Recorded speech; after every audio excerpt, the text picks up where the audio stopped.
ओम साई।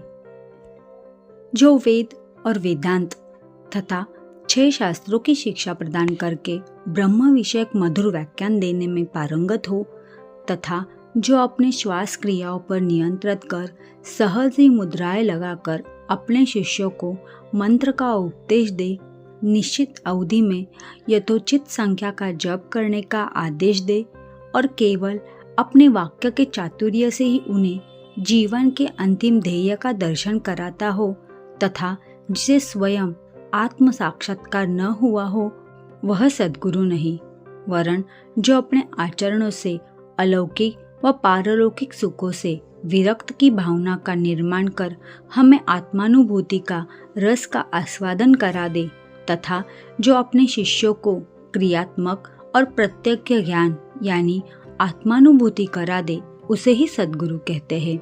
जो स्वयं ही आत्म साक्षात्कार से वंचित है, जो भले अपने अनुयायियों को किस प्रकार अनुभूति करा सकते हैं, सद्गुरु स्वप्न में भी अपने शिष्य से कोई लाभ या सेवा की लालसा नहीं करते, वरन स्वयं उनकी सेवा करने को ही उद्युक्त रहते हैं।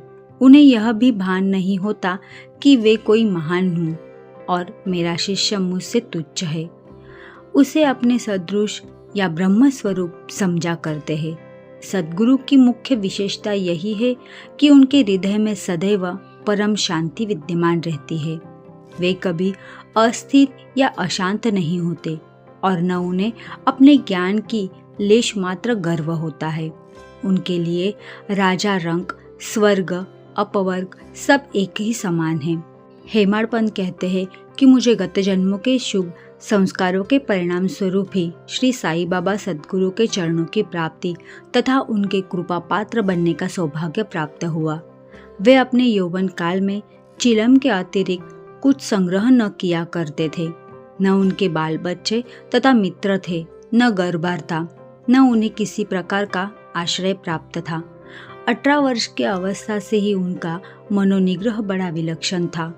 वे निर्भय होकर निर्जन स्थानों में विचरण करते एवं सदा आत्मलीन रहते। वे सदैव भक्तों की निस्वार्थ भक्ति देखकर ही उनकी इच्छानुसार आचरण किया करते थे। उनका कथन था कि मैं सदा भक्त के पराधीन रहता हूँ।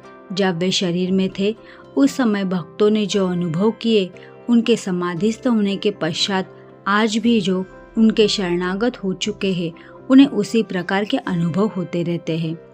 भक्तों को तो केवल इतना ही यथेष्ट है कि यदि वे अपने हृदय को भक्त और विश्वास का दीपक बनाकर उनमें प्रेम की ज्योति प्रज्वलित कर तो ज्ञान ज्योति स्वयं प्रकाशित हो उठेगी। प्रेम के अभाव में शुष्क ज्ञान व्यर्थ है। ऐसा ज्ञान किसी को भी लाभप्रद नहीं हो सकता। प्रेम भाव में संतोष नहीं होता, इसलिए हमारा प्रेम असीम और अटूट होना चाहिए। प्रेम की कीर्ति का गुणगान कौन कर सकता है, जिसकी तुलना में समस्त वस्तुएं तुच्छ जान पड़ती है। प्रेम रहित पठन पाठन सब निष्फल है।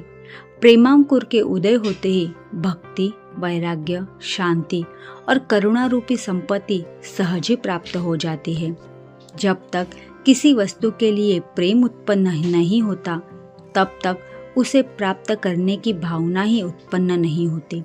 इसलिए जहाँ व्याकुलता और प्रेम है, वहाँ भगवान स्वयं प्रकट हो जाते हैं।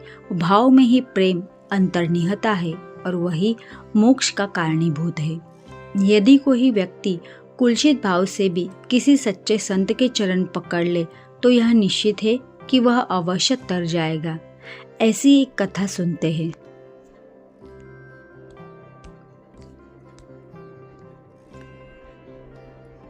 अक्कलकोट सोलापुर जिले के सपटनेकर वकालत का अध्ययन कर रहे थे।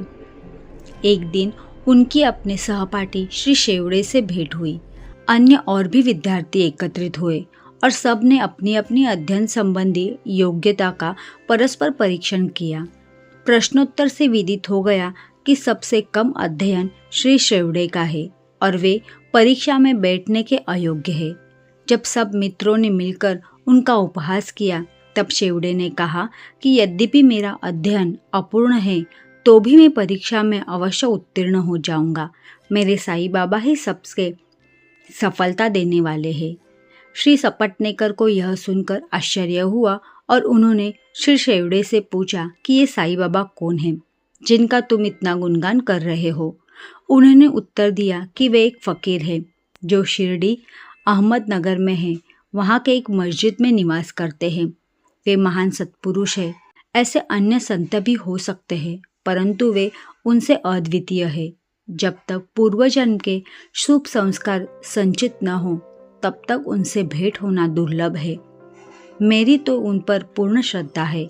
उनके श्रीमुख से निकले वचन कभी असत्य नहीं होते।